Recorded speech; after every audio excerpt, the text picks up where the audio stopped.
Tingginya curah hujan di Kota Palembang Sabtu pekan lalu hingga mengakibatkan banjir di sejumlah wilayah. Pemerintah Kota Palembang tengah mengantisipasinya.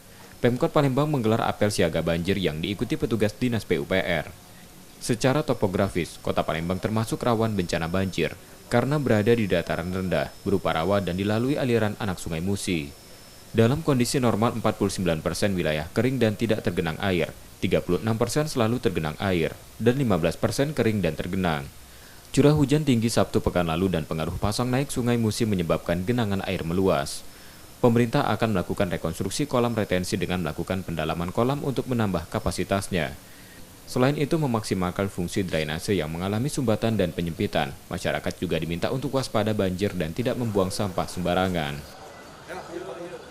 Jadi dengan kondisi Palembang yang paling bagian hilir, nah pasang terjadi, kita juga hujan yang cukup tinggi, inilah genangan yang terjadi.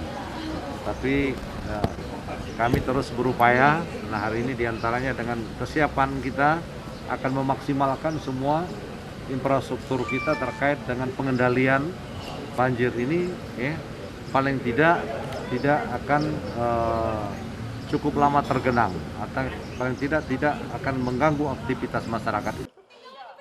Prediksi BMKG curah hujan cukup tinggi di Kota Palembang mulai Desember hingga Maret 2022. Curah hujan tinggi terjadi Sabtu pekan lalu hampir mencapai 160 mm. M. Rizky Nurmizan, Kompas TV, Palembang, Sumatera Selatan.